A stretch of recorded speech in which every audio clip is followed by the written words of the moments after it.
오늘은 제1부 이슬람은 무엇을 믿는가, 특별히 기독교와 이슬람의 핵심적인 교리 차이, 이 부분에 말씀을 나누겠습니다. 우리가 그 기독교와 이슬람에 대해서 차이를 모르게 되면 무슬림들에게 접근하기가 어렵고 또 저들에게 복음을 전하기도 어렵습니다. 그래서 오늘은 이러한 그 이슬람과 기독교의 가장 핵심적인 교리의 차이점이 뭘까, 그것을 짧은 시간 안에 같이 함께 생각을 하고자 합니다. 오늘 우리가 함께 그 생각을 하고자 하는 것은, 그러면 과연 이슬람은 무엇을 믿는가, 신관이 뭘까? 두 번째는 예수님에 대해서는 어떻게 믿고 있을까? 예수님을 이슬람의 이사라 그렇게 얘기합니다. 그리고 이슬람의 구원은 어떻게 가르치는 것인가? 그리고 이슬람의 성령은 또 어떤가? 또 그리고 종말관, 또 마지막으로 잘 알지 못하는 이슬람의 특수 교리에 대해서 육신오행과 더불어서 같이 시간을 나누고자 합니다. 그럼 먼저 우리가 그 이슬람의 신관, 이슬람의 신은 과연 어떤 신인가 하는 것입니다. 우리가 일반적으로 알라라 그렇게 얘기를 하죠.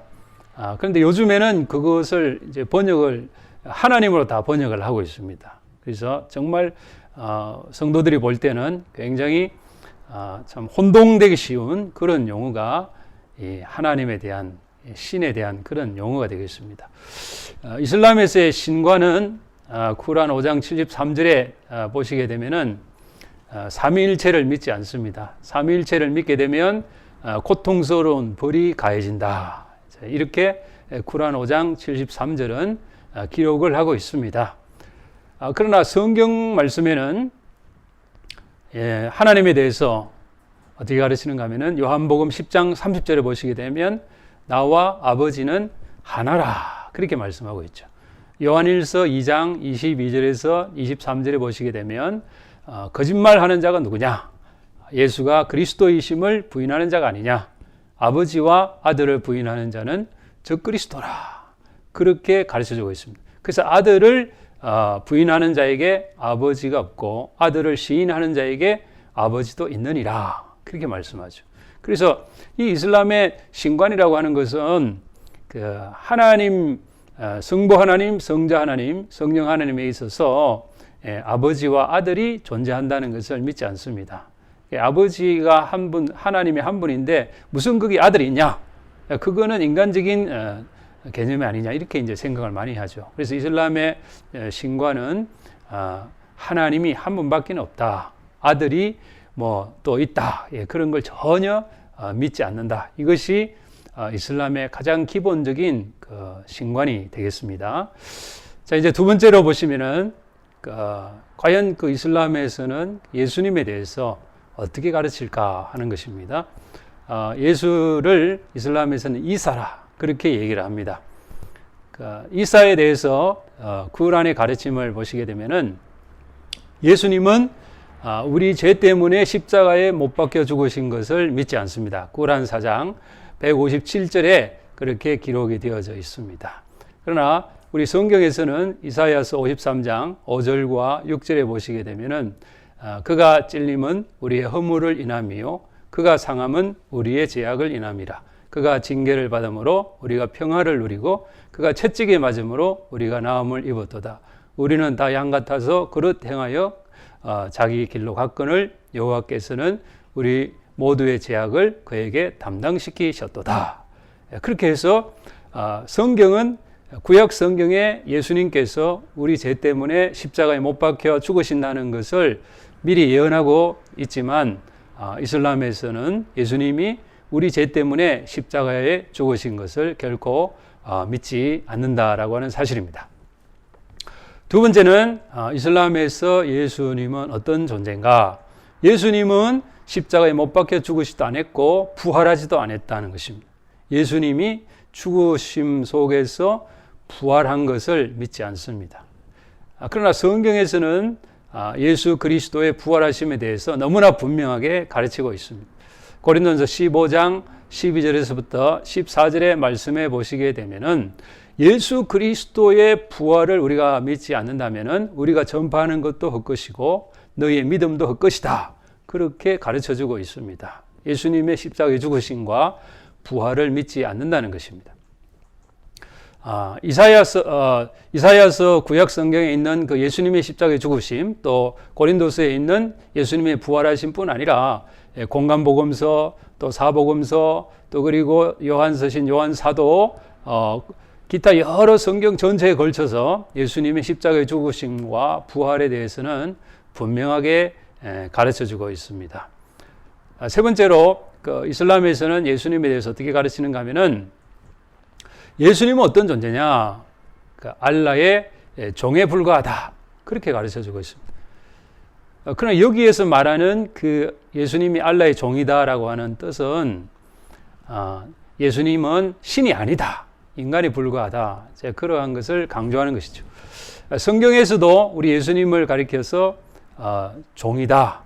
예수님 스스로가 종으로서 그렇게 이제 표현하고 있습니다. 그러나 성경에서 예수님께서 자신을 종이라고 말씀하셨을 때는 그 말씀의 의미는 단순히 인간으로서의 그 종의 개념이 아니라 여전히 하나님이시면서 동시에 인간으로서의 섬기시는 그러한 모습으로서 자신을 스스로 낮추시는 종의 개념으로서 한 것이지 하나님으로서의 그 신성을 버리시고 완전히 인간으로서 섬기기만 하셨다. 그런 의미로서 종은 아니라고 하는 사실입니다. 그렇기 때문에 성경 말씀에 우리 아시는 대로 빌립보서 2장 5절과 11절의 말씀에 보시게 되면은 그는 근본 하나님의 본체시나 하나님과 동등됨을 취하지 아니하시고 자기를 비워 종의 모양을 가지사 십자가에 죽으시기까지 복종을 하셨다. 예수님은 여전히 하나님이시면서 동시에 인간으로서 이 땅에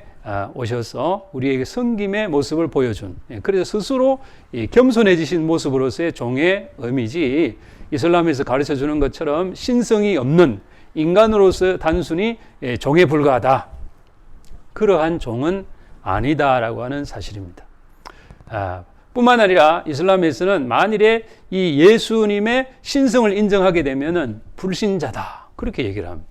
예수님의 신성을 인정하게 되면 불신자다. 예수님의 신성은 너무나 많은 곳에서 알려지고 있죠. 요한복음 10장 30절, 요한일서 2장 22절에서 24절 말씀, 여러 곳에서 예수님의 신성에 대해서 가르쳐주고 있습니다. 이슬람에서는 예수님을 예수님의 어머니가 누군가 이제 하는 부분에 있어서 예수님의 어머니는 마리아라고도 하지만 마리암이다. 그렇게 얘기합니다. 마리암이라고 하는 것은 성경에 모세와 아론의 누이인 미리엄을 지칭합니다. 자, 그래서 이 이슬람에서는 예수님의 어머니가 마리암, 즉 미리엄이다. 이렇게 가르치고 있는 것입니다. 그러나 성경에서는 분명히 마태복음 1장 18절에 예수님의 어머니는 마리아다. 이렇게 가르쳐주고 있죠. 뿐만 아니라 이슬람 쪽에서는 예수님은 위대한 선지자 중에 한 명이다. 그렇게 가르쳐주고 있습니다. 뿐만 아니라 이슬람에서는 예수님에 대해서 예수님은 어떤 분인가? 예수님은 알라에게는 아들이 전혀 필요 없는 분이다. 이렇게 가르쳐줍니다. 구란 19장 35절에 보시게 되면은 알라에게는 아들이 필요 없다. 그러나 성경 말씀에는 요한일서 4장 15절의 말씀에 보시게 되면은 누구든지 예수가 하나님의 아들인 것을 시인하면 하나님이 그와 함께 거하시고 그도 하나님과 함께 거한다라고 말씀하고 있습니다. 그렇기 때문에 이슬람에서는 예수로 말미암는 구원이 없다는 것이죠. 이슬람에서는 예수로 말미암는 하나님의 자녀가 될 수 있는 또 죄를 용서함 받는 예수님 말미암아서 구원받는 길이 전혀 없다는 사실입니다. 그러나 성경에서는 예수 그리스도를 통해서 구원을 받는 그 길 위에는 구원받을 수 있는 길이 없다. 성경에서는 그렇게 가르쳐주고 있습니다. 자, 그렇다면 이번에는 그러면 이슬람에서는 과연 그럼 어떻게 구원받는가? 예수로 말미암아서 구원을 받는 것이 아니라면은 이슬람은 어떻게 하여서 구원을 받는가 하는 것을 우리가 생각을 해보고자 합니다. 이슬람에서 구원은 첫째는 알라가 구원을 해준다. 두 번째는 우리가 예를 들어서 그 성지순례라고 하는데 사실은 우리가 이슬람의 성지순례라는 용어를 붙이기가 좀 참 적절한가 하는 문제가 있는데 평생에 한 번 이슬람의 그 지금 사우디아라비아 메카에 있는 카바 신전에 한번 다녀오게 되면은 구원을 받는다. 이게 너무 가난해서 재정적으로 열악한 경우에는 가지 아니한 경우도 가능하다. 그 다음에는 선행을 통해서 이제 구원을 받는다. 이제 이렇게 가르칩니다. 선행. 그래서 이슬람에서는 선행을 많이 강조하고 또 선행을 베푸는 경우가 상당히 많습니다. 그 다음에 이제 여러분 잘 아시는 대로 지하들을 통하여서 구원을 받는다. 이것이 이슬람에서 가르쳐 주고 있는 구원에 대한 기본적인 그 개념들이 되겠습니다. 그러면 우리가 이제 이런 부분들을 성경과 비교해서 이제 하나하나씩 좀 살펴보고자 합니다. 이슬람은 알라가 구원을 해준다. 이렇게 가르쳐 주고 있죠. 성경도 역시 하나님께서 구원하십니다. 그런데 예수 그리스도를 통해서 구원을 받는다. 이렇게 되죠. 그래서 내가 예수 그리스도를 믿고 죄인인 것을 회개하고 세례를 받게 되면은 그래서 성령의 역사로 내가 하나님을 아버지라 고백을 하고 예수를 믿고 하나님의 자녀인 것을 고백하게 되면은 그가 주님과 함께하고 또 천국 갈 수 있는 이런 구원의 길이 열려지게 되는 것입니다. 두 번째는 아까 말씀드린 대로 이제 평생에 한 번 순례를 하게 되면 됩니다. 사우디아라비아 메카에 있는 카바 신전에 한번 다녀오게 되면 구원을 받습니다. 그 다음에는 선행을 통해서 이제 구원을 받는다. 이렇게 가르치죠. 선행이라는 게 말 그대로 착한 행실이지 않습니까? 선행을 하게 되면 구원을 받게 되는데 그 이슬람에서의 그 선행이라고 하는 것은 굉장히 참 그 어떻게 보면 특이하다. 이렇게 생각할 수가 있습니다. 왜냐하면 꾸란의 그 선행에 대해서 잘 가르쳐 주고 있기 때문에 그 이슬람의 그 쿠란에서의 선행의 가르침은 쿠란 4장 40절에 보시게 되면은 선행을 하게 되면 갑절의 보상을 받는다. 보상을 받는데 갑절의 그 보상을 받는 것이 선행하는 사람에 베풀어 주는 것입니다. 자, 뿐만 아니라 이 선행을 하게 되게 되면은 알라가 그 모든 선행의 무게를 다 저울추로 달고 있다는 사실이에요. 그래서 이 선행의 무게가 어느 정도인지 이제 알라가 일일이 다 이걸 하나하나씩 저울에 달듯이 다 계산하고 있다. 쿠란 21장 47절에 보시게 되면은 알라는 저울초를 가지고서 말이죠. 우리 이 인간이 하고 있는 이런 모든 선행들을 다 지금 무게를 달고서 다 지금 정리하고 있다는 것입니다. 그렇게 해서 그러한 그 무슬림이 선행을 하다가 이제 죽게 되면 어떻게 되는가 하는 것입니다. 그래서 쿠란 101장 6절과 11절에 그 기록해 보게 되면은 선행을 많이 한 사람은 아무래도 그 알라의 그 저울추에 따라서 선행의 무게가 많이 나가니까 안락한 천국의 삶을 살게 되는 것이고 이제 선행이 적게 되면은 그 알라의 그 저울추의 무게가 가볍게 되는 거니까 고통스러운 지옥의 불모 속에서 살아가야 되는 이것이 이슬람에서의 선행을 통하여서 구원을 받는 그러한 구원관입니다. 그러나 성경에서는 어떻게 가르치고 있습니까? 성경에서 구원이라고 하는 것은 선행을 통하여서 구원을 받는 것이 아니라 예수를 믿음으로 말미암아 구원받는다. 에베소 2장 8절과 9절 말씀에 너희가 그 은혜로 말미암아 구원을 얻었나니 이것이 너희에게서 난 것이 아니요 하나님의 선물이라. 행위에서 난 것이 아니니 이는 아무도 자랑하지 못하게 함이라. 에베소 2장 말씀에 그렇게 잘 기록이 되어져 있습니다. 그러면 우리 예수 믿는 사람들이 나는 뭐 예수 믿으면 구원받고 난 예수 믿으면 천국 간다. 그럼 그걸로 끝나겠습니까? 그건 아니죠. 예수 믿는 사람도 행함이 따라가야 된다는 것입니다. 그래서 요한일서 말씀해 보시게 되면은 뭐라고 가르치고 있습니까? 야고보서 2장 24절의 말씀해 보시게 되면은 영혼이 없는 몸이 죽은 것 같이 행함이 없는 믿음은 죽은 믿음이다.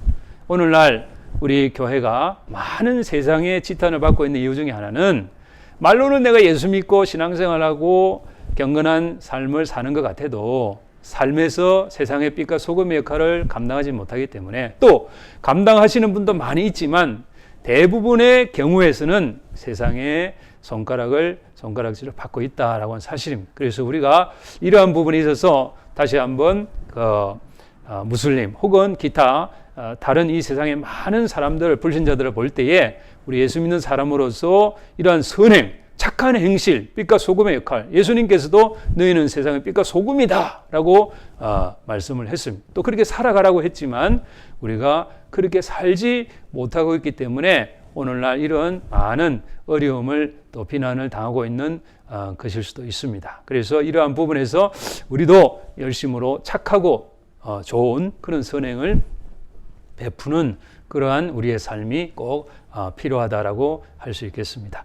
자, 그러면 이슬람에서는 이와 같이 알라가 구원을 시켜주고 또 성지순례 또 그다음에 우리가 아는 대로 선행을 베풀면은 구원을 얻는다. 이렇게 되면은 좋아요. 이 정도까지는 그냥 어느 정도 일반 타 종교하고도 거의 유사하게 이제 넘어가는 건데 문제는 이제 그 다음에 나오는 구원의 길입니다. 그게 뭔가 하니까 바로 이 지하드, 테러를 통하여서 구원을 받는다라고 하는 이것이 상당한 문제가 되고 있다라고 하는 사실입니다.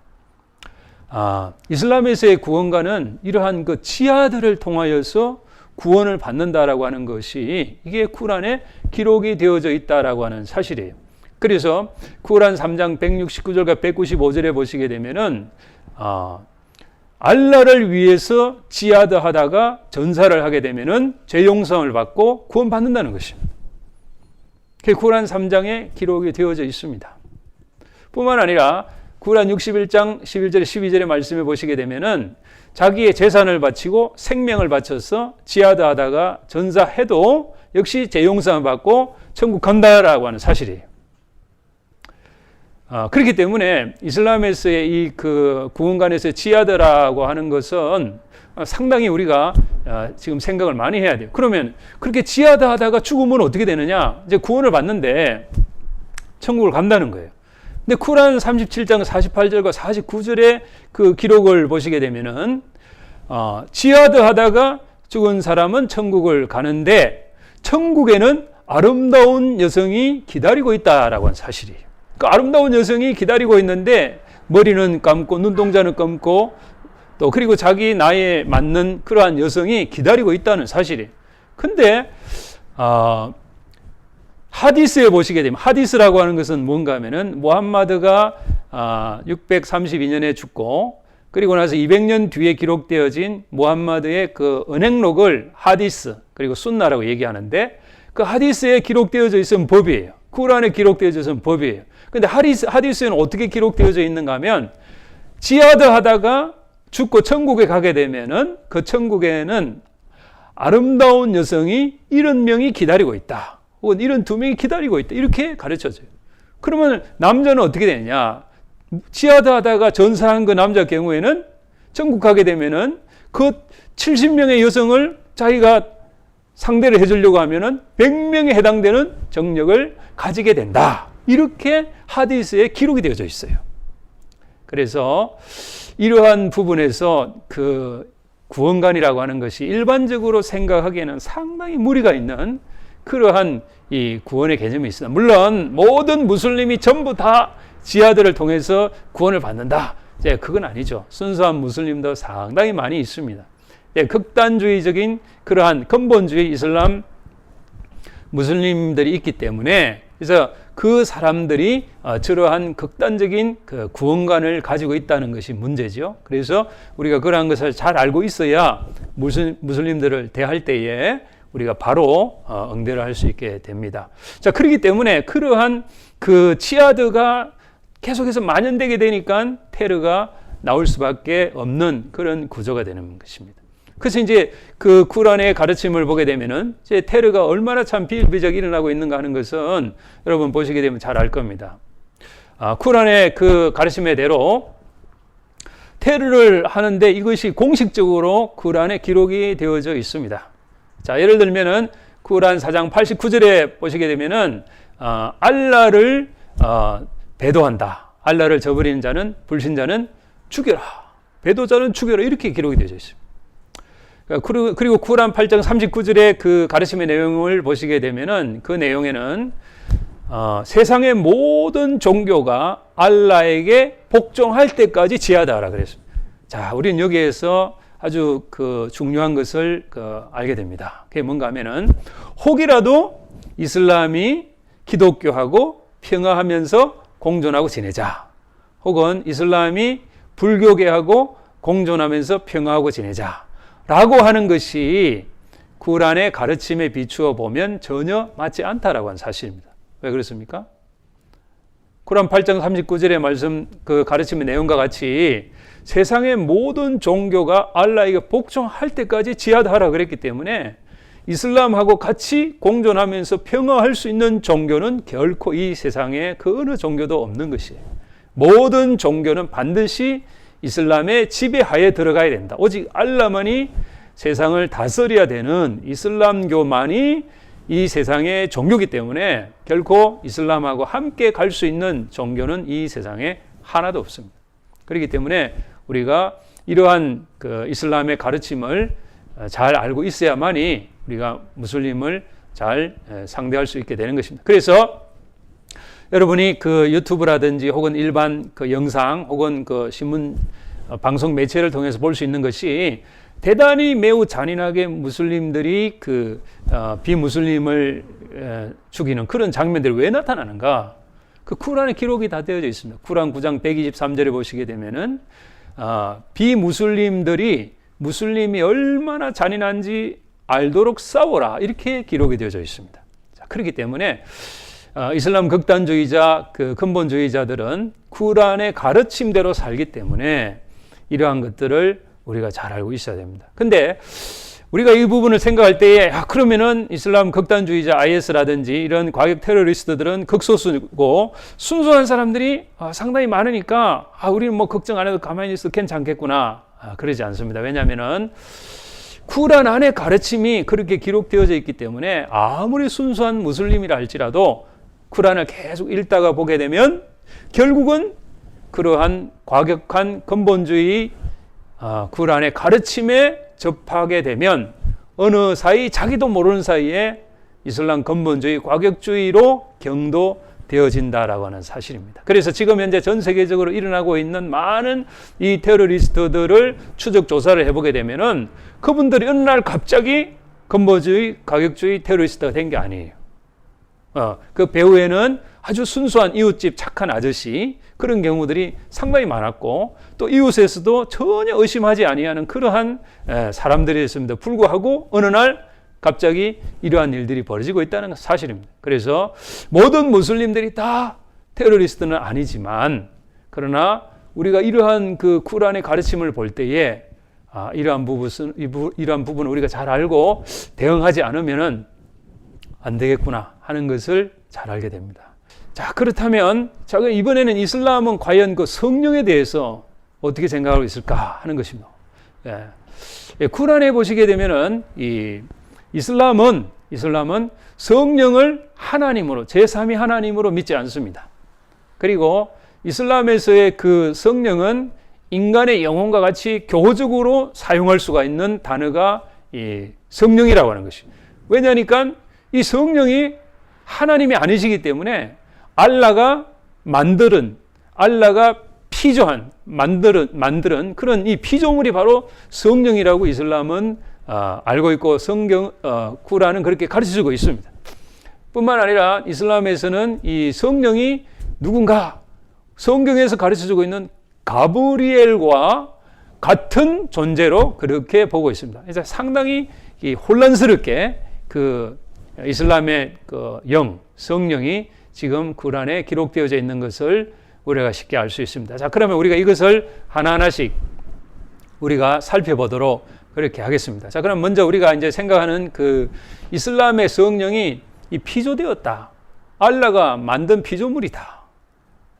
그러니까 우리 성경에서 그 가르쳐주고 있는 삼위일체 그 제3위 하나님이신 성령하고는 전혀 다른 그러한 이 존재라고 하는 사실을 우리가 알 수가 있습니다.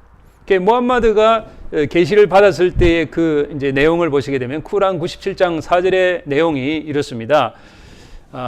무함마드가 계시를 받았던 그 시점이에요. 이 밤에 주의 천사들과 가브리엘 천사가 이 가브리엘을 이슬람에서는 지브릴 그렇게 얘기합니다. 그래서 이 밤에 주의 천사들과 지브릴 천사가 주님의 명령을 받아 강림했다라고 구란 97장 4절에 기록을 하고 있습니다. 자, 그런데 여기에 가브리엘이라고 하는 이 단어가 쿠란의 원문에는 전혀 없어요. 거기에는 그냥 한영, 거영, 우리의 영 이렇게 표기되어 있어요. 후기 주석학자들이 그 단어를 가브리엘로 이렇게 넣은 것입니다. 그리고 이 무함마드가 계시를 받아서 가브리엘의 그 계시를 받아서 쿠란을 기록했다라고 하는데, 그런데 무함마드가 처음 계시를 받았을 때가 언젠가 하니까 610년이에요. 그러니까 무함마드가 나이가 40살, 40살이 되었을 때에 610년에 계시를 받는데, 메카에서 메디나로 이주하게 되는 이 히즈라 사건이 622년에 있는데, 그 13년 동안에 한 번도 가브리엘이라고 이 단어가 나타나질 않아요. 가브리엘의 계시에 의하여서 쿠란이 기록되었다라고 하면서도 불구하고, 그럼에도 불구하고 이 13년 동안에는 가브리엘이라는 이 단어가 전혀 나타나고 있지 않다는 것이에요. 그리고 이 무함마드가 622년 히즈라 다음부터 해서 이제 그가 죽게 되는 그 시점을 놓고 볼 때도 역시 마찬가지로 이 가브리엘의 단어가 딱 두 번 나온다는 거죠. 꾸란 2장하고 꾸란 66장 이렇게 딱 두 번 나타나고 있습니다. 그렇기 때문에 이슬람에서 말하고 있는 이 가브리엘 천사가 계시를 주어서 무함마드가 쿠란을 기록했다라고 했을 때 성경과 비교해 보았을 때는 지금 상당한 이제 차이점을 우리가 발견하게 됩니다. 자, 그러면 성경에서는 가브리엘에 대해서 어떻게 가르쳐주고 있느냐? 이슬람과는 지금 전혀 다르게 가르칩니다. 이슬람은 성령이 바로 가브리엘이고 성령이 알라의 피조물이다 이렇게 가르칩니다. 그러나 성경에서의 가브리엘은 어떤 존재인가 하면은 누가복음 1장 19절에 보시게 되면은 자신의 존재를 분명히 가브리엘이라고 밝혔습니다. 그리고 자기가 하는 일이 뭔가 누가복음 1장 35절에 보시게 되면은 예수님이 태어나실 그 예수님이 하나님의 아들이시다. 자, 이것을 분명하게 성경은 가르쳐주고 있습니다. 그렇기 때문에 성경에 예수님은 어떤 분이냐 하는 것은 가브리엘이 확실하게 분명히 가르쳐주는 것으로, 가브리엘은 하나님께서 창조하신 천사로서 성경은 분명히 기록되었으나 이슬람에서는 가브리엘이 바로 성령과 같은 존재고, 또 이 성령은 또 어떤 존재인가 하니까 알라가 피조한 그런 인간의 영과 교적으로 사용될 수 있는 그러한 피조물에 불과하다. 이것이 이슬람의 성령으로 우리가 이해를 하시면 되겠습니다. 자, 그러면 이제 우리가 두 번째로 이제 성령에 대해서 좀 더 생각을 해야 되는 게 뭔가 하니까 쿠란 61장 6절의 가르침의 내용입니다. 쿠란 61장 6절에 보게 되면은 예수님이 이런 말씀을 하셨다라고 기록되어져 있어요. 그 뭔가 하면은 예수님께서 말씀하시기를 내 앞에 온 구약 성경과 내 이후에 올 아흐맛이라고 하는 선지자의 복음을 확정한다. 이렇게 되어 있어요.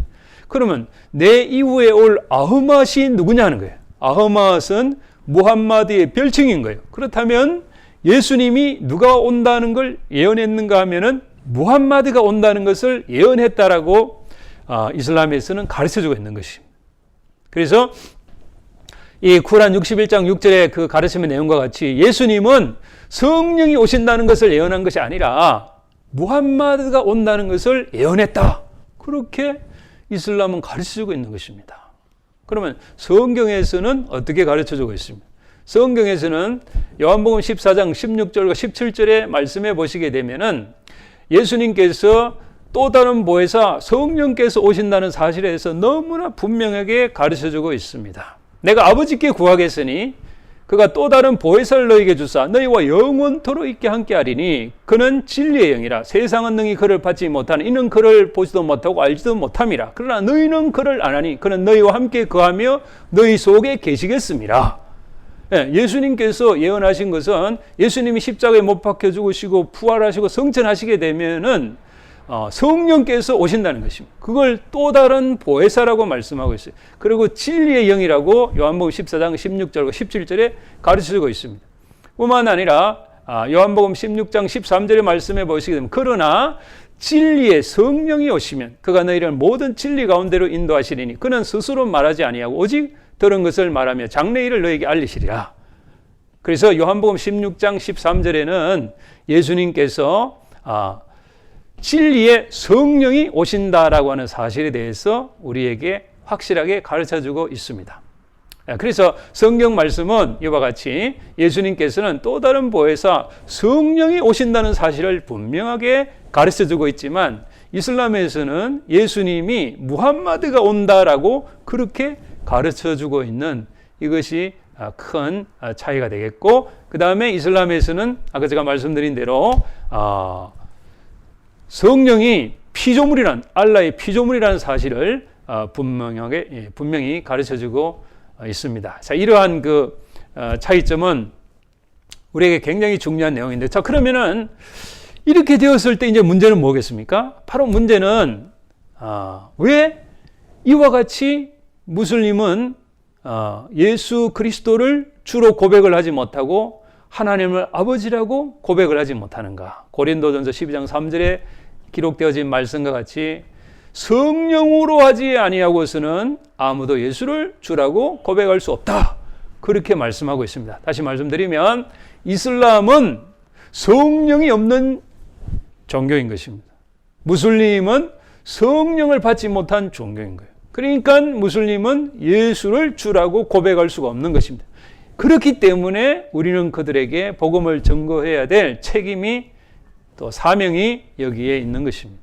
예수 그리스도를 전거해야 될 이유가 여기에 있는 것이, 그들은 예수를 알지 못하고 하나님의 영을 받지 못했기 때문에, 성령을 받지 못했기 때문에 우리가 저들에게 복음을 전거해서 성령의 역사로 무슬림이 예수를 믿도록 그렇게 해야 된다라고 하는 사실입니다. 자, 이것이 이슬람에서 가르쳐 주고 있는 성령에 대한 대단히 중요한 그러한 그 가르침의 내용이 되겠습니다. 자, 그러면 우리가 이 성령에 대해서 이와 같이 처음에는 좀 이렇게 좀 이해가 안 되고 또 혼란스러운 부분이 있을 수 있겠지만은 제가 아까 말씀드린 한 두 가지 정도 가장 핵심적인 내용 중심으로 정리하시게 되면, 이슬람의 성령이 과연 어떤 존재인가, 기독교의 성령이 어떤 존재인가 하는 것을 우리가 쉽게 파악을 할 수 있겠습니다. 자, 그러면 이 성령과 더불어서 이제 우리가 또 생각해야 될 부분이 뭔가니까 이제 종말에 대한 부분이 되겠습니다. 종말에 대한 부분, 이슬람의 이 종말은 어떤 종말관을 가지고 있을까 하는 것입니다. 지금 전 세계적으로 보게 되면은 그 전쟁이 일어나고 있는 그런 지역들에서는 대부분의 그 무슬림들이 그 마지막 때다 이렇게 생각을 하고 그 전쟁에 많은 무슬림들이 참여하고 있습니다. 왜 그런가?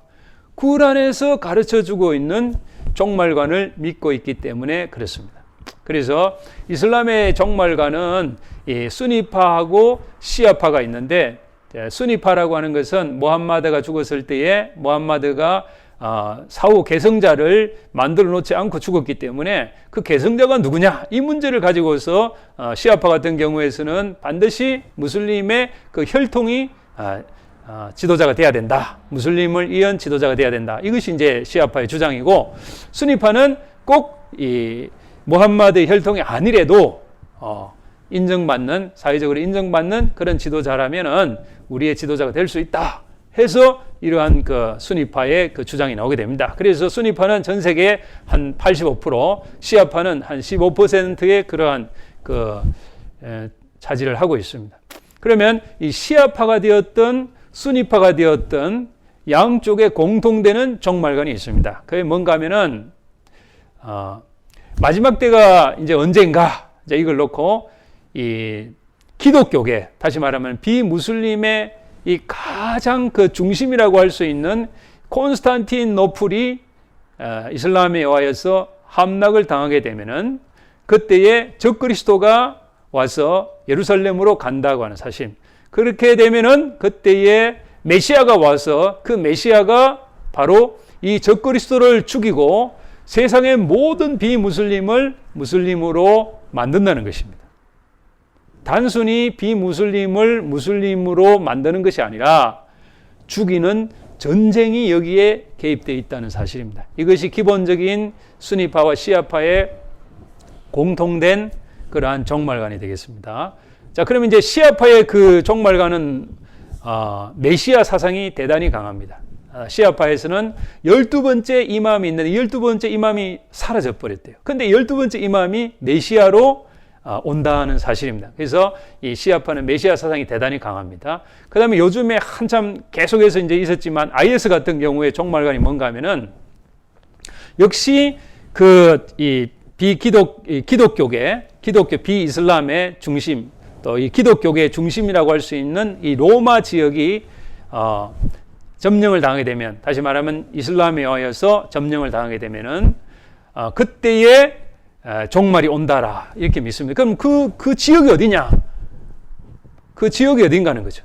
바로 그 지역이 지금 현재 IS가 정복을 하였던 터키와 시리아 접경 지역에 있는 그러한 다비크라고 하는 그런 지역이었습니다. 그래서 다비크가 이슬람에 의하여서 정복을 당하게 되자 이제는 마지막 때가 왔구나 라고 무슬림들은 생각을 하게 되죠. 그럼 마지막 때가 되게 되면은 무엇이 시작되느냐? 바로 무슬림들의 가장 지도자인 무함마드가 죽고 나서 4명의 칼리프가 등장하게 됐는데 칼리프 제국이 시작이 된다라고 그렇게 가르쳐주고 있습니다. 어찌됐든 이슬람의 종말관의 핵심은 뭔가 하면 전쟁을 통해서 그 마지막 때가 온다는 것입니다. 사람을 죽여서 이 마지막 때가 온다라고 하는 것이 수니파와 시아파의 그러한 공통된 그런 관점입니다. 그래서 이러한 부분에서 성경을 우리가 비추어 본다면 성경에는 사람을 죽여서 가는 곳이 천국이 아닌 것입니다. 사람을 죽여서 이것이 우리가 하나님의 나라 가는 게 아니라는 것입니다. 하나님의 나라는 먹고 마시는 것이 아니고 하나님의 나라는 의와 평강과 희락이 있는 곳이라 그랬죠. 하나님께서는 우리에게 사랑을 가르쳐주고 율법의 완성은 사랑이라 그랬고 하나님은 사랑이라고 성경은 가르쳐주고 있습니다. 그렇기 때문에 우리가 이슬람의 이 종말관 이것을 보게 되면은 큰 충격을 받을 수밖에 없다 하는 것을 알 수가 있습니다. 자, 그럼 여기까지가 이제 우리가 이슬람의 종말관에 대한 가장 기본적인 내용들을 우리가 생각을 했습니다. 자, 그렇다면은 이제 우리가 그 이슬람에서 가르쳐주고 있는 특수교리라는 게 있습니다. 자, 이 부분들은 대단히 중요한 그 내용입니다. 그래서 이 부분을 잘 여러분들이 숙지하시고 잘 이해를 하시고 또 그리고 무슬림을 대할 때 이슬람을 여러분이 접할 때에 이러한 것을 꼭 기억을 하고 있어야 되겠다라고 하는 사실입니다. 이슬람에서의 특수교리라고 했을 때는 우리가 몇 가지를 꼽습니다. 그 첫 번째가 뭔가 하니까 타키야 교리입니다. 타키야 교리. 타키야라고 하는 것은 위장교리입니다. 위장교리. 쿠란 2장 225절에 보시게 되면은 알라는 비의도적인 맹세는 용서하지만 의도적인 맹세는 용서하지 않는다. 이렇게 되어 있습니다. 그 말은 뭔가 하면은 무슬림이 살다 보면은 지금 굉장히 큰 어떤 위기에 봉착한 거예요. 그랬을 때는 내가 말로는 알라를 거부하지만 속으로 내가 알라를 거부하지 않으면 되니까 그렇게 해서 살 수 있다면 그렇게 하라는 것이에요. 자, 그러한 것이 바로 위장, 타키야 교리, 상대를 속일 수 있다는 것입니다. 예, 이슬람에서는 상대를 속일 수 있는 경우가 크게 몇 가지가 있습니다. 첫째가 뭔가 하니까 남편이 아내를 즐겁게 하기 위해서 아내를 속일 수가 있습니다. 전쟁터에서 상대방을 속여야 전쟁에서 이길 수 있으니까 그렇게 해서 속일 수가 있어요. 그리고 큰 어떤 전쟁, 분쟁이, 다툼이 일어났을 때에 상대를 또한 속일 수가 있는 그러한 경우가 있습니다. 자, 그렇게 해서 이러한 이 타키야 교리가 있습니다. 그래서 혹이라도 우리가 이제 특강에서도 살펴보았지만은 할랄의 문제라든지 이슬람 금융의 문제가 생겼을 때에 아니면 뭐 굳이 그걸 이슬람 종교를 자꾸 생각하냐. 그냥 이슬람 금융만 생각하면 되고 또 할랄이라고 하는 이슬람 문화만 생각하면 되는 것이지 굳이 할랄과 이슬람 또 금융과 이슬람 이걸 굳이 자꾸 그렇게 연관을 시킬 필요는 없다라고 하는 것이 친이슬람 학자들의 주장입니다. 그리고 이슬람 쪽에서의 대부분 그렇게 얘기를 하고 있고 또 할랄이라든지 이슬람 금융을 도입하려고 했던 이 정부 책임자들도 열애열 대부분이 그렇게 얘기를 하고 있습니다. 그런데 이것이 전혀 그렇지 않다라고 하는 사실입니다. 왜 그렇습니까? 제가 특강에서 잠깐 말씀을 드렸었다마는 이슬람이라고 하는 이 단어는 복종이라는 단어도 있지만은 정치, 경제, 사회, 문화, 종교 모든 영역을 통칭해가지고 이슬람 그렇게 이야기하기 때문에 이 이슬람 안에서 정치하고 종교를 분리할 수가 없어요. 문화하고 종교하고 분리할 수가 없어요. 경제하고 종교를 분리할 수가 없는 거예요. 그런데 만일 이걸 분리해서 생각을 하라 그렇게 해도 된다라고 하는 것은 전형적인 타키아 교리다. 위장교리라고 하는 거예요. 속임의 교리라는 것을 우리가 알게 되면 되는 것입니다. 왜냐? 무함마드는 메카에서 메디나로 이주했을 때에 그때에 umma라고 하는 공동체를 만들었습니다. 그 umma라고 하는 공동체 속에서 정치와 경제와 사회와 문화와 종교와 모든 문제를 그 안에서 원스텝 시스템으로 다 해결을 하면 되는 거예요. 그런데 그걸 그 안에서 해결하지 못한다라고 하는 것은 있을 수가 없어요. 왜? 모든 무슬림은 무함마드의 행적을 쫓아서 따라서 살아가야 되기 때문에 그렇습니다. 그래서 혹이라도 이슬람과 문화를 분리시키고 이슬람과 경제를 분리시켜서 생각하라고 하는 것은 이거는 전형적인 타키아 교리고 무함마드의 가르침하고 전혀 맞지 않다는 것을 여러분들이 꼭 알아두셔야 된다라고 하는 사실입니다. 자, 이슬람의 그 특수 교리 가운데 두 번째로 대단히 중요한 교리가 있습니다. 그게 뭔가 하니까 만수크 교리라는 게 있습니다. 만수크 교리. 만수크 교리라고 하는 것은 뭔가 하니까 이거는 취소교리라고 하는 것입니다. 취소교리. 만수크 교리는 취소교리예요. 쿠란 2장 106절의 가르침에 보시게 되면은 뭐라고 되어 있는가 하면 이 만수크 교리는 만일에 알라가 너희에게 계시했던 그 계시를 너희들에게 그 계시를 취소했거나 혹은 너희들이 망각하는 이런 일이 벌어지고 그랬을 때 그것은 왜 그러냐? 알라가 너희들에게 이전의 계시보다 더 좋은 계시 혹은 동등한 계시를 주기 위함이다라고 하는 사실이에요. 이게 꾸란 2장 106절의 내용입니다. 그 말의 내용은 뭔가 하면은 계시는 취소할 수 있다라고 하는 사실인 것입니다. 그러나 여러분 성경 말씀은 계시는 취소할 수는 없습니다. 성경의 계시는 발전하고 진보해 나가서 잘 알지 못했던 것이 밝혀지는 것이 더 분명해지는 것이 계시의 발전은 있을 수 있지만은 앞전의 계시가 이후의 계시에 의하여서 이것이 없어지는 그러한 취소가 되어지는 그런 계시는 없는 것이에요. 그러나 이슬람에서는 쿠란 2장 106절의 가르침에 보게 되면 취소 교리가 있는 것이 앞전의 계시는 이후의 계시에 의하여 취소된다는 것입니다. 자, 그러면 여러분들과 제가 이제 같이 어떻게 그럼 이 그 취소 교리가 구체적으로 되는 건지 한번 예를 한번 같이 찾아보도록 그렇게 하겠습니다. 여러분, 인터넷에 들어가시게 되면은 인터넷에 thequran.com을 치시게 되면은 영어로 되어진 쿠란 그 사이트가 나오게 됩니다. 그러면은 거기에서 쿠란 2장 256절을 치시게 되면은 쿠란 2장 256절이 뭔가 하면은 이슬람에서 가장 애용하는 쿠란의 구절입니다. 쿠란 2장 256절의 핵심은 뭔가 하면은 종교는 강요를 하지 말지니 진리는 암흑 속에서 확연히 구별된다라고 기록되어져. 다시 말하면 이슬람의 종교라고 하는 것은 대단히 좋은 종교예요. 억지로 강요하는 종교가 아니는 아주 평화로운 이러한 종교라는 걸 알 수 있습니다. 그래서 이슬람이 평화의 종교라는 것이 왜 어디서 뭐 때문에 나왔는가 하면 바로 쿠란 2장 256절의 가르침에 이슬람은 평화의 종교다 이렇게 인용을 하는 것입니다. 자, 과연 이슬람의 가르침대로 이슬람은 평화의 종교인가? 자, 제가 말씀드린 대로 thequran.com을 치시고 쿠란 2장 256절을 치시게 되면은 그 256절을 치신 그 결과는 abrogated 이렇게 되죠. 그 구절은 취소되었다, 폐지되었다 이렇게 나옵니다. 그러면 그 구절이 어떤 구절에 의하여서 취소가 되었냐, 폐지가 됐냐는 것입니다. 바로 쿠란 9장 5절에 의하여서 취소되었다 이렇게 나오는 것입니다. 쿠란 9장 5절의 내용이 뭔가 하니까 4개월의 시간을 줍니다. 그걸 신성월이라고 합니다. 그래서 그 4개월의 신성월이 지나게 되면은 발견하는 불신자는 모두 죽이고 포로로 잡고 또 잠복해 있다가 잡고 그런데 그들이 만일에 회개하고 이슬람 세를 내게 되면은 길을 열어주고 용서하라. 알라는 간용과 자비가 충만하시다. 이렇게 되어 있습니다. 그래서 쿠란 9장 5절에 의하여서 취소되어졌다. 이렇게 가르칩니다. 여러분, 이슬람의 그 경전 쿠란은 총 114장으로 구성이 되어져 있습니다. 근데 114장의 그 모든 장마다 맨 앞에 1절에 나오는 내용은 똑같습니다. 그 내용이 뭔가 하니까 자비로우시고 자애로우신 알라의 이름으로 이렇게 다 나와요. 그런데 유독이 쿠란 9장에 들어가게 되면은 어떻게 시작이 되는가 하면은 지금까지 맺었던 이 교도와의 모든 평화 조약은 알라께서 주신 권한에 의하여서 취소한다. 이렇게 되어 있습니다.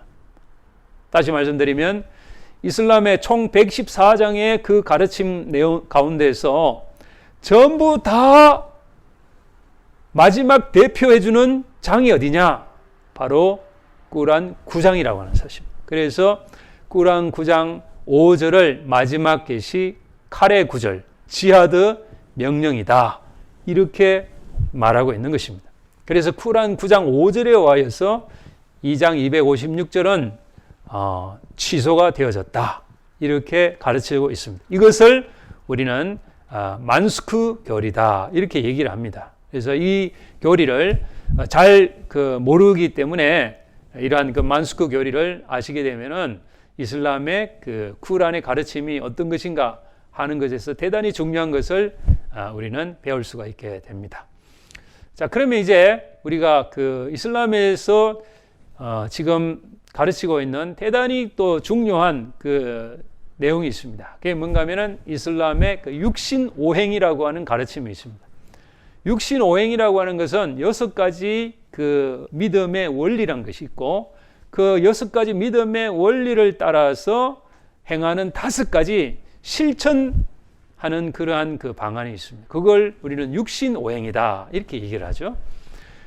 이거는 이제 그 전 무슬림들이 다 행하는 것이기 때문에 우리가 알고 있어야 돼요. 기본적으로 알고 계셔야 무슬림들은 이러이러해서 이렇게 생활하고 있구나 하는 걸 알죠. 그래야 우리가 그네들의 그 삶을 알아야 그들과 그 만나서 대화도 하고 대응하고 어떤 식으로 무슬림들과 대화할 수 있냐 하는 것을 쉽게 알 수 있죠.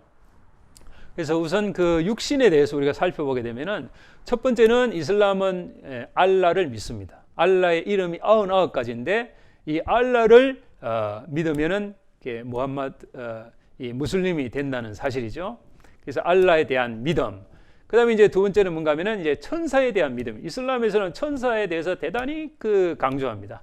천사는 빛으로 창조가 되어졌는데 악한 천사는 없다라고 얘기를 합니다. 악한 천사는 없고, 그리고 이 사람과 천사의 중간 단계에 있는 그 영적인 존재를 진이라 그렇게 해요. 이 진이라고 하는 것을 뭐라고 하는가 하니까 무함마드가 과거에 처음에 계시를 받았을 때 상당히 두려움과 떨림 속에서 공포 속에서 있을 때 그때 진의 역사였다.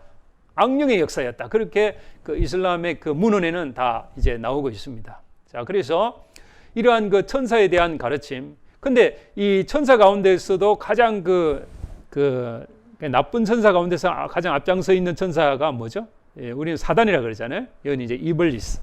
그렇게 이제 얘기합니다. 그래서 이제 천사에 대한 믿음. 그 다음에 이제 그 선지자에 대한 또 믿음이 있습니다. 이슬람에서는 이 선지자에 대한 믿음이 대단히 중요해요. 선지자가 12만 4천 명이 있는데 그 12만 4천 명 가운데서 이 이슬람 경전인 꾸란에 28명이 기록되어져 있어요. 그 28명 가운데서도 특별히 6명이 특별 사명을 받았다. 이렇게 가르칩니다. 첫 번째가 누군가니까 아브람, 아담, 노아, 그 다음에 모세, 예수, 그다음 마지막이 누군가니까 바로 무함마드라는 거예요. 무함마드가 마지막 최종의 선지자다. 이렇게 가르쳐주고 있습니다.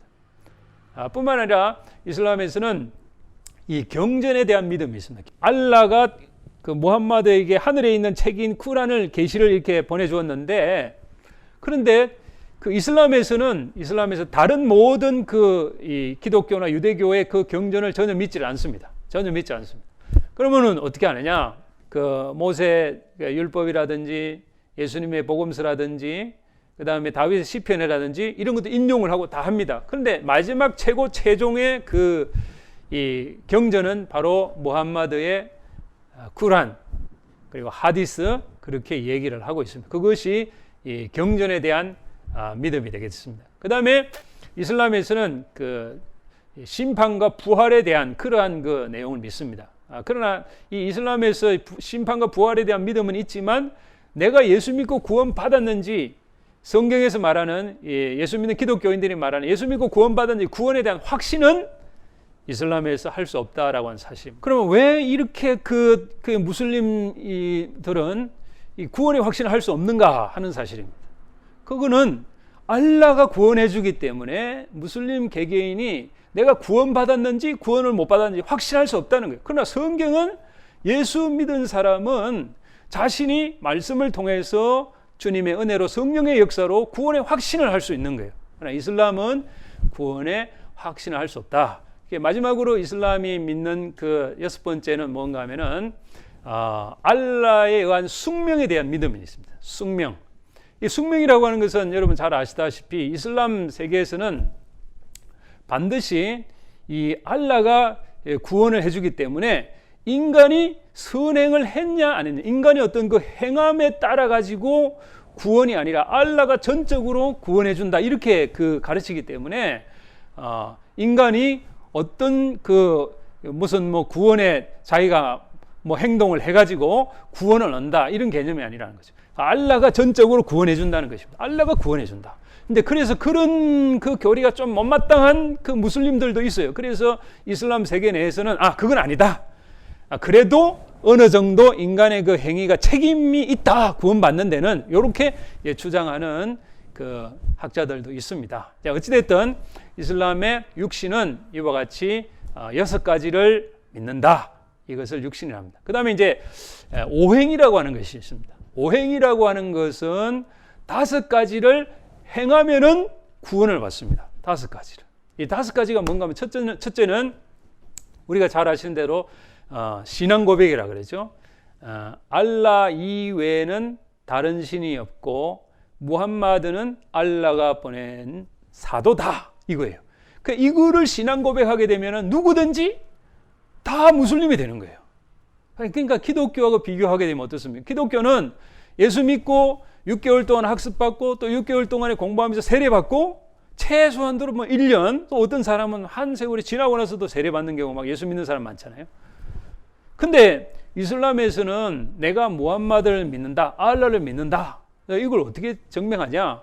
바로 금방 그와 같은 신앙 고백 한 줄, 그것만 고백하게 되면 바로 무슬림이 된다는 것이에요. 그만큼 이슬람의 그 구원의 가르침, 이것은 대단히 간단하기 때문에 거기에 많은 사람들이 빨려 들어가는 경우도 있다 하는 것을 우리가 말씀을 드릴 수가 있겠습니다.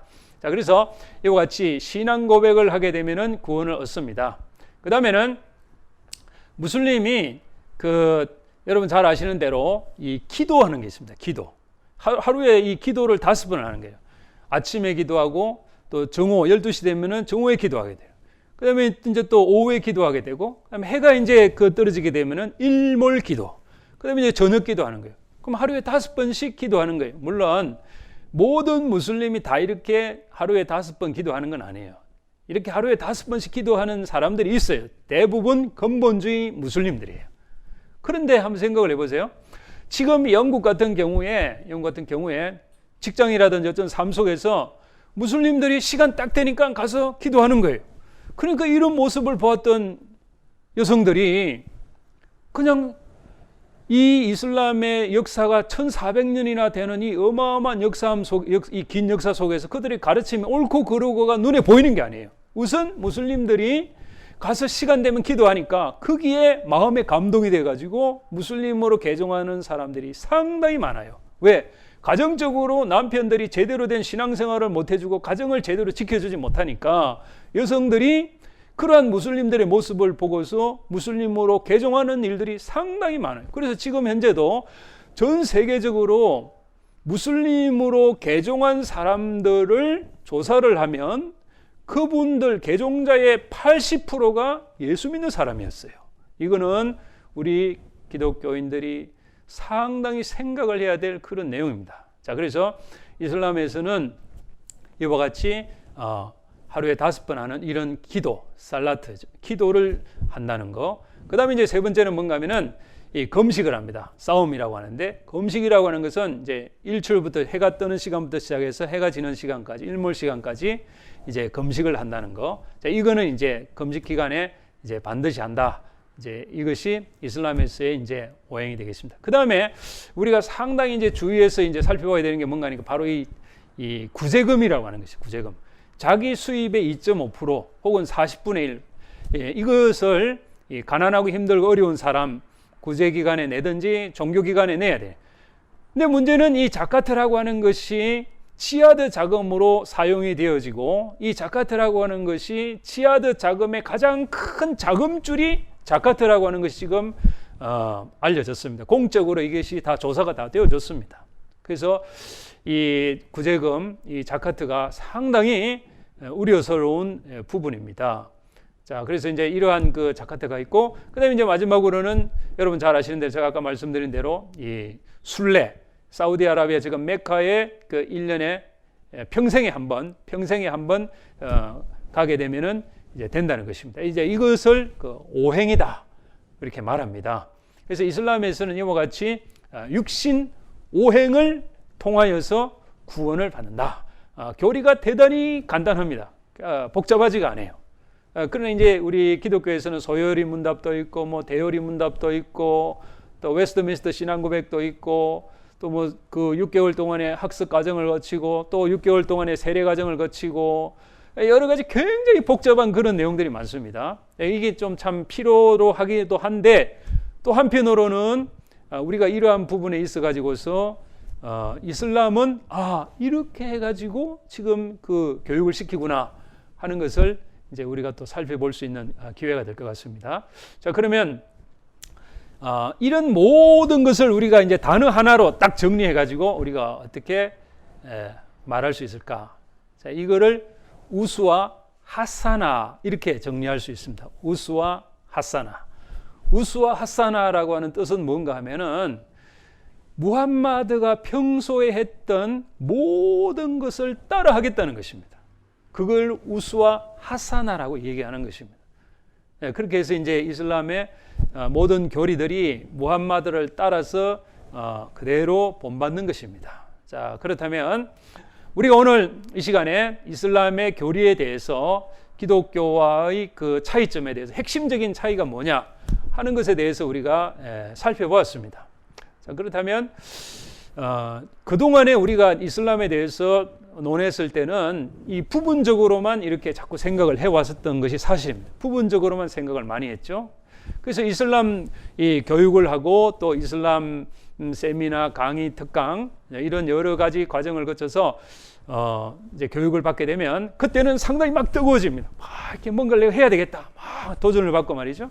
근데 막상 마치고 나서 교회로 돌아가게 되면 목사님들은 이거 내가 어떻게 가르쳐야 되냐?